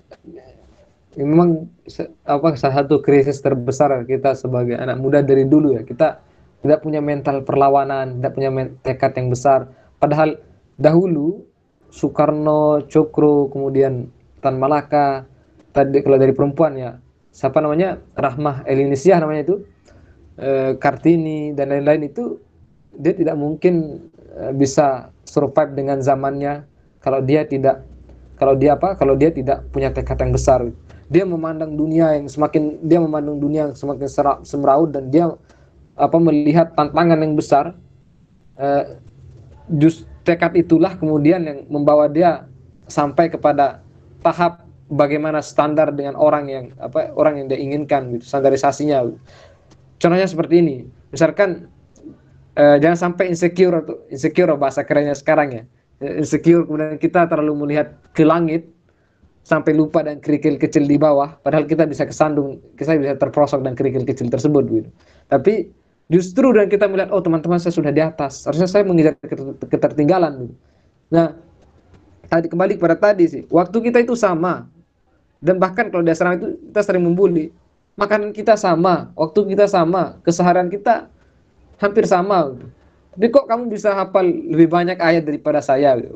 Paling tidak seperti itu. Nah, jangan sampai tekad kita itu melihat ke atas kemudian itu menurunkan tekad kita. Tapi bagaimana agar tekad itu kemudian yang membawa kita ke sana? Pertama kita harus punya tadi ya, obsesi. Obsesi itu ada sebetulnya diartikan tekad.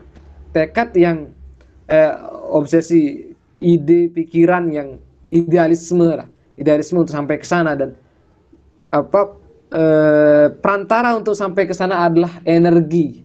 Energi itu adalah cinta, bahasa lebaynya. Energi itu adalah cinta gitu. Energi yang besar itu yang akan membawa kita ke sana. Gitu. Jangan sampai kita sudah tertinggal jauh, kemudian kita tidak punya tekad untuk menggapai ketertinggalan itu. Jangan sampai seperti itu. Kembali kepada firman Allah, innallaha yughayyiru ma biqaumin hatta yughayyiru ma bi anfusihim. Kita tidak akan, siapa lagi yang mau merubah nasib kita kalau bukan diri kita sendiri. Allah tidak akan merubah nasib kita kalau kita tidak mau merubahnya.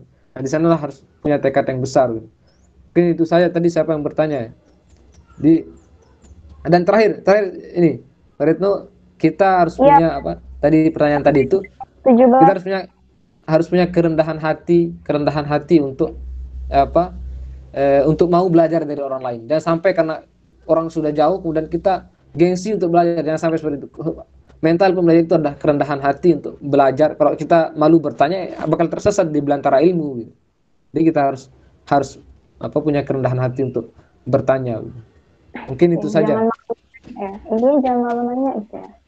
Walaupun kita bukan kalah start sih, mungkin ya namanya orang kan beda-beda ya, punya jalannya masing-masing kan, jadi ya setiap orang beda-beda. Nih Kak, ada 2 pertanyaan terakhir. Oke teman-teman, jadi ini 2 pertanyaan terakhir ya, karena waktu sudah menunjukkan pukul 17 dan nanti akan ada informasi tambahan yang akan disampaikan gitu kan dari panitia.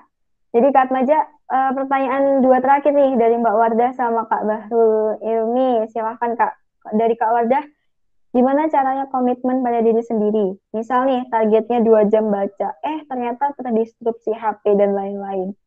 Gimana tuh Kak? Nggak jadi 2 jam dong.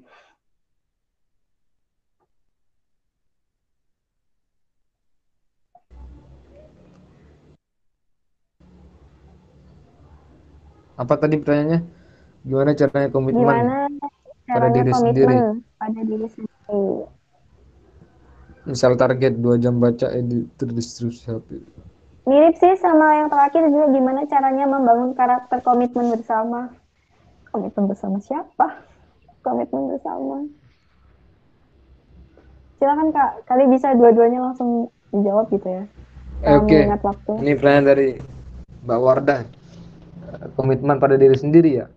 Seorang itu pertama adalah komitmennya pada diri sendiri harus selesai, baru dia bisa berkomitmen dengan orang lain.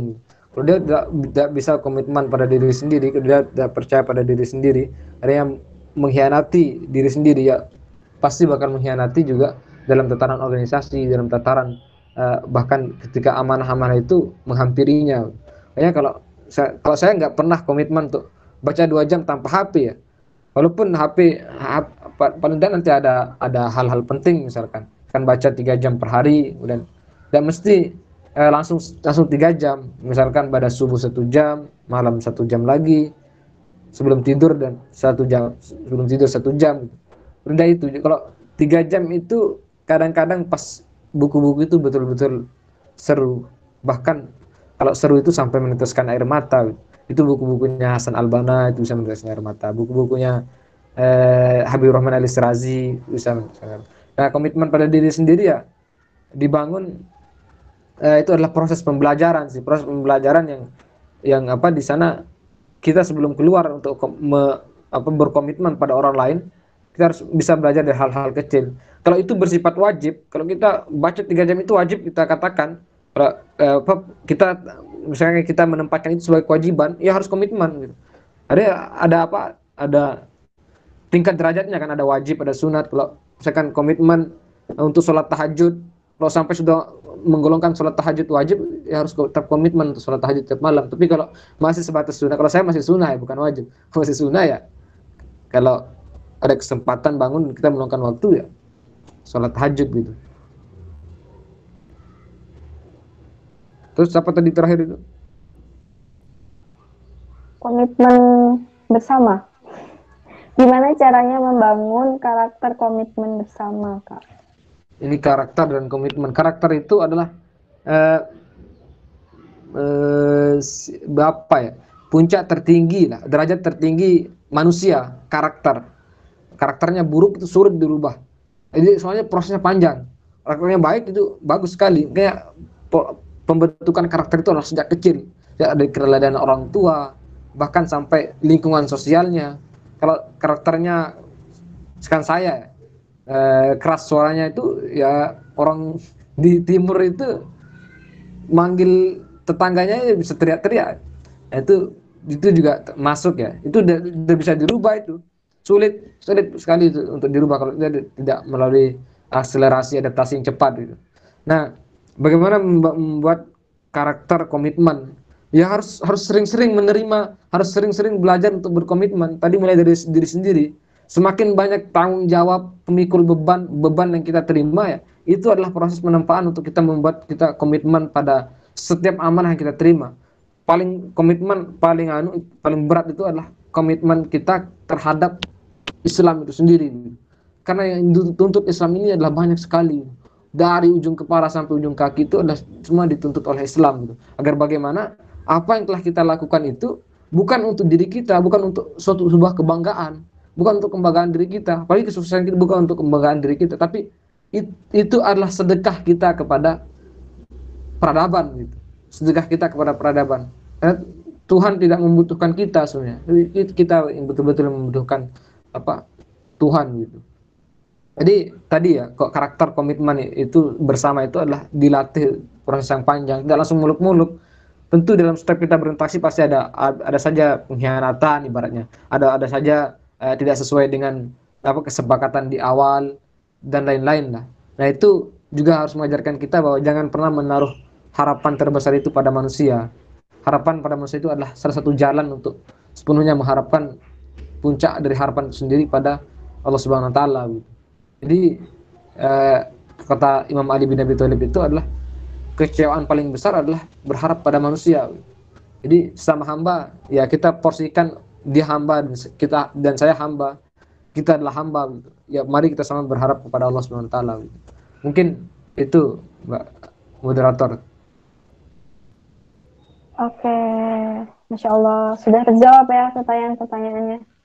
Atau mungkin ada yang tiba-tiba pengen nanya gitu, ternyata belum kebagian, bisa langsung kontak Atmaja langsung, pasti dijawab sih saya rasa kalau pertanyaan gitu. Bilang aja, Kak, saya habis ikut seminar Katmaja gitu tadi ya. Jadi mungkin untuk sore ini pertanyaannya mohon maaf sekali dibatasi sampai yang terakhir tadi gitu ya. Jadi itu jawaban yang terakhir gitu. Dan selanjutnya oke Mbak Tiara mantap. Oke, selanjutnya ada closing statement nggak Katmaja atau udah cukup sampai sini aja atau gimana?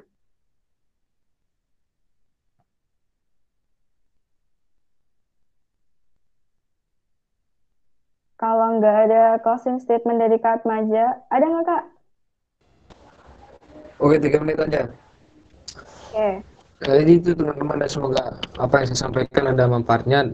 Apa yang tadi itu, apa yang salah adalah murni dari diri saya sendiri, dan apa yang benar adalah dari Tuhan Allah Subhanahu wa taala gitu.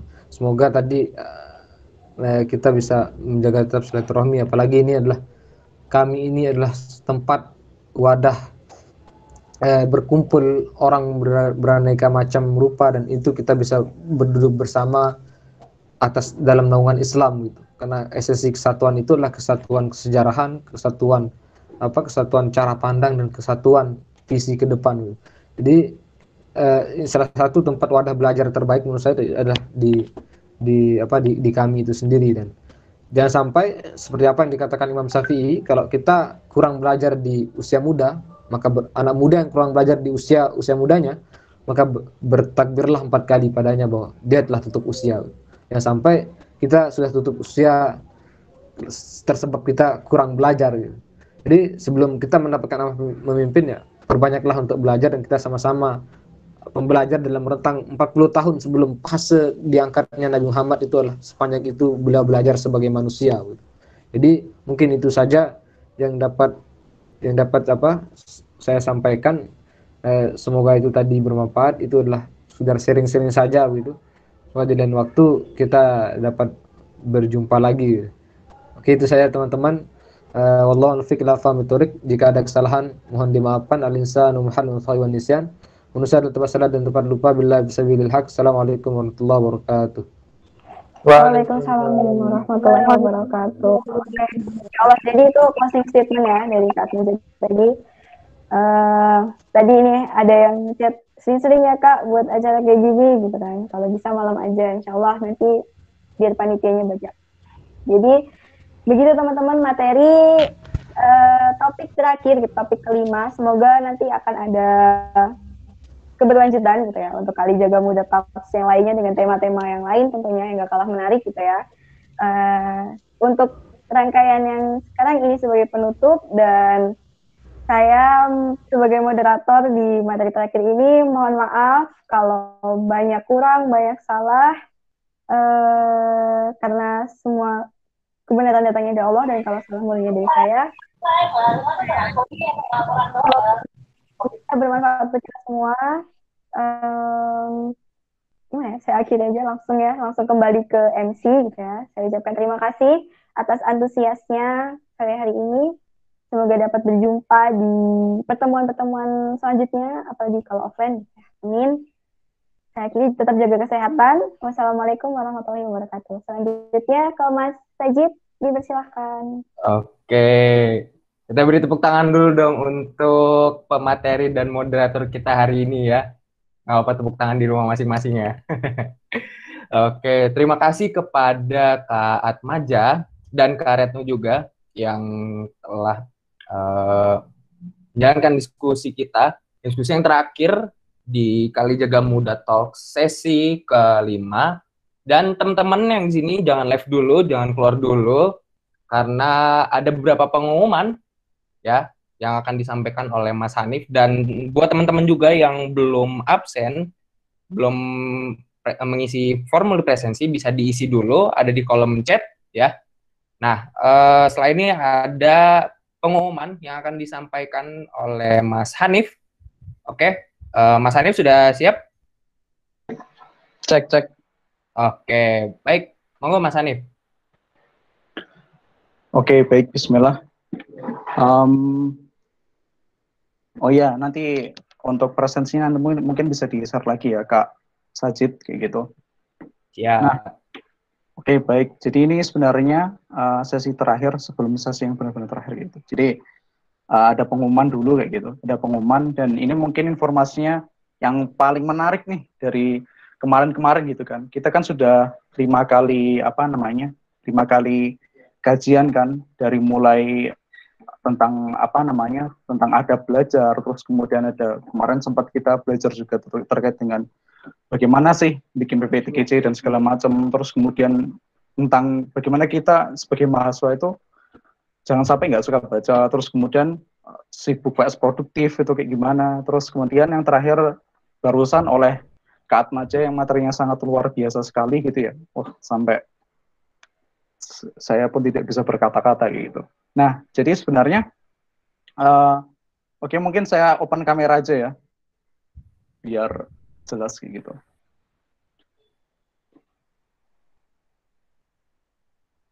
Oke, gelap nggak? Gelap ya? Iya, Mas. Backlight.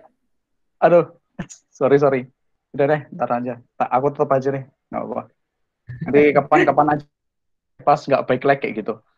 Nah, jadi sebenarnya ini kan kegiatan Kali Jaga Muda Talk ya, dari yang diselenggarakan sejak pertemuan pertama sampai kelima kayak gitu. Nah, sebenarnya yang ada itu siapa sih kayak gitu kan? Kemarin sempat diskusi kan di grup. Mungkin saya juga sering nongol juga di grup dan apa namanya?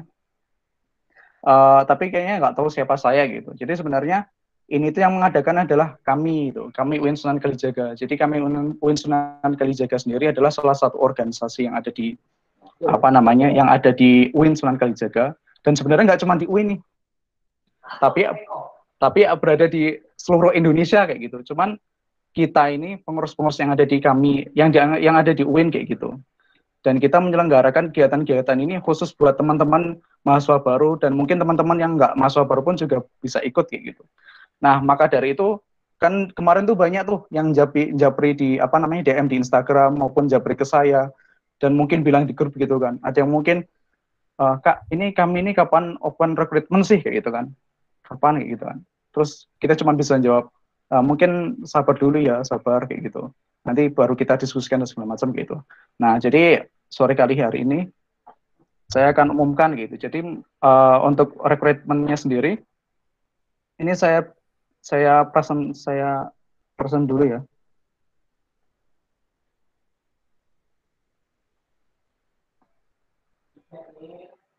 Oke.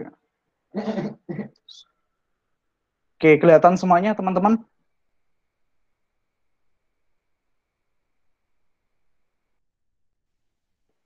Suara udah kelihatan? Kelihatan. Oke, baik. Bismillahirrahmanirrahim.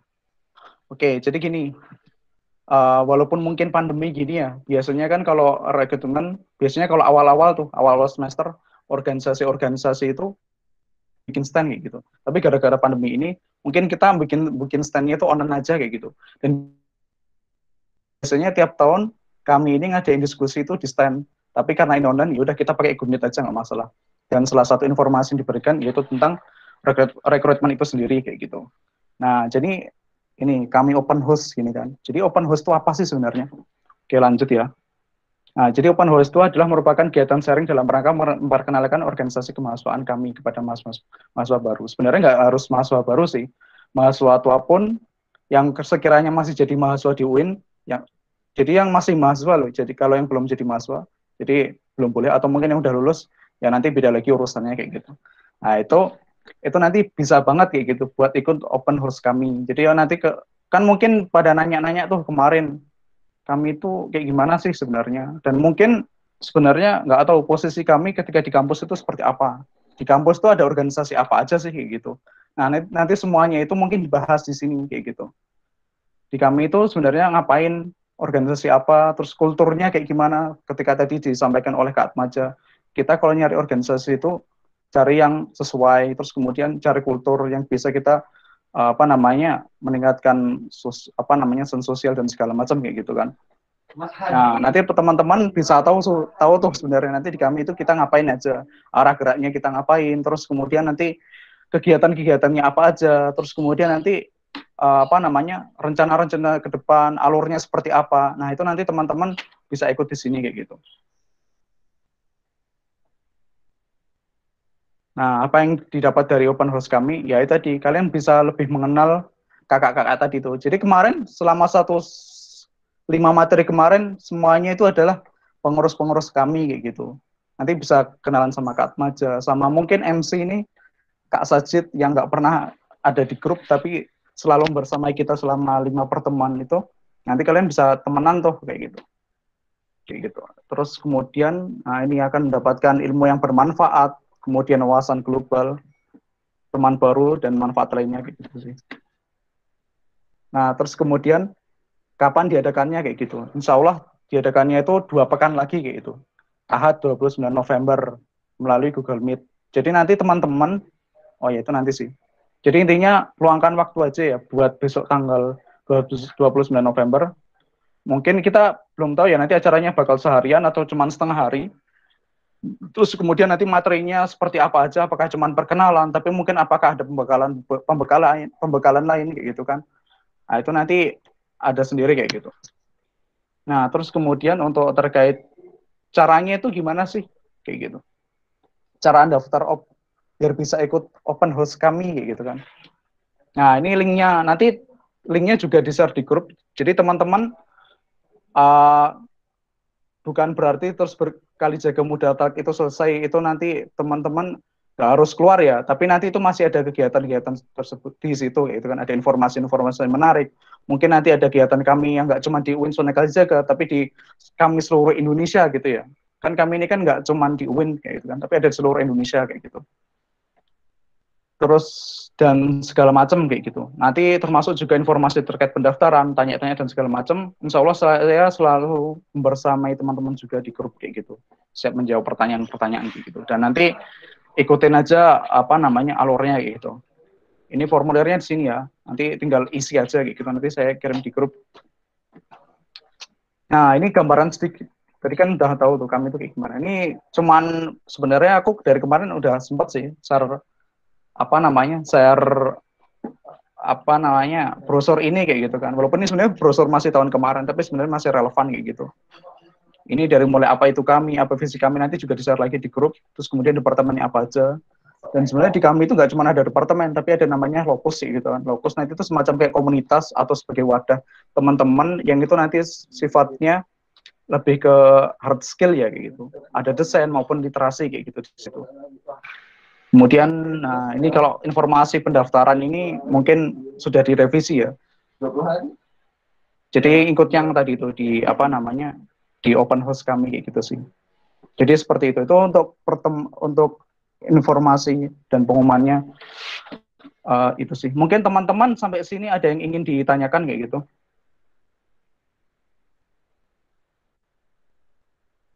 Oke, baik. Gimana teman-teman, ada yang ingin bertanya? Atau mungkin sudah cukup?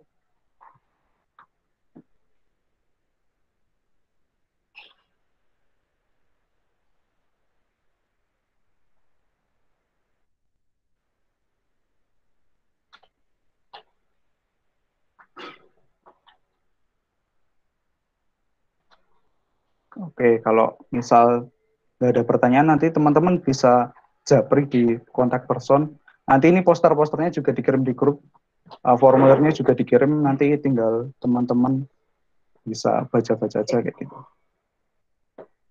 Oke, mungkin itu sih, berhubung juga maghrib juga ya, saya kembalikan ke MC kayak gitu.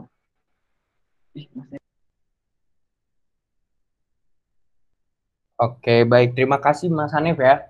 Itu tadi informasi teman-teman penting banget. Jadi karena Kali Jaga Muda Talks ini penyelenggaranya adalah kami, Kesatuan Aksi Mahasiswa Muslim Indonesia, double M ya.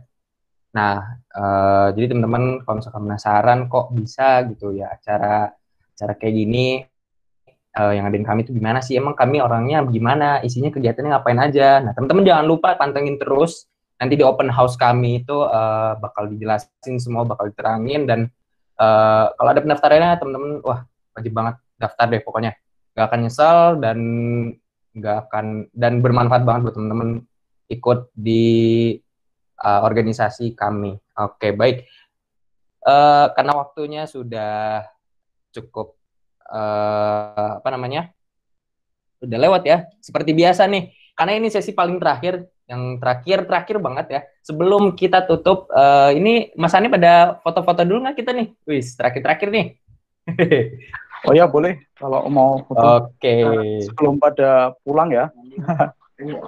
Belum pada pulang. Pulang kemana nih? Kan di rumah masing-masing. Enggak lah ya. Pulang ke Oke. kegiatan masing-masing. Oke. Seperti biasa teman-teman kalau mau foto dibuka dulu kameranya ya, kecuali emang lebih bagus pakai yang nggak dibuka kameranya. Nih kayak siapa nih yang cuma ada huruf Y doang, A doang, L doang atau apa nih?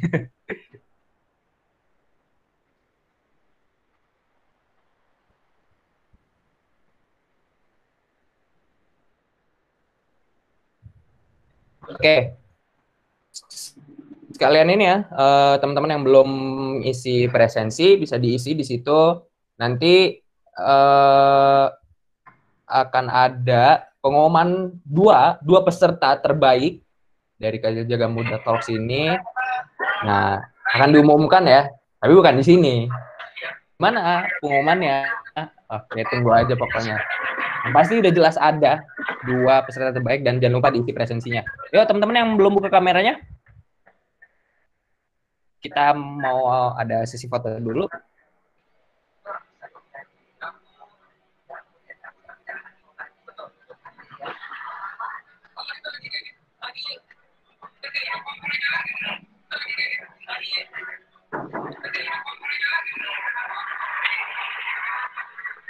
Gelap kakak, lampu mati. Oke, nggak apa. Oke ya, yang ada aja mungkin ya. Yuk dibuka yuk. Oke, ini udah mulai buka kamera semua ya.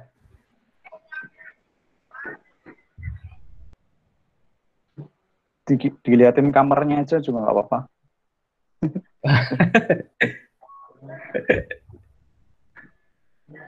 Ini kayaknya udah nggak nambah lagi kayaknya. Udah langsung deh. Satu. Ya udah. Langsung ya, Mas. 1, 2, 3. Oke. Cukup.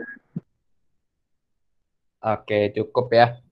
Baik, teman-teman semua yang sudah hadir di Kali Jaga Muda Talks 5, atau mungkin yang sudah hadir dari sesi 1, tentang adab belajar online, sesi 2, tentang bagaimana nyusun PPT yang kece, sesi 3, tentang membaca, kenapa harus membaca mahasiswa, di sesi 4, sibuk versus produktif sampai sekarang, sesi 5, yaitu tentang survive, di masa pembelajar survive di masa pandemi.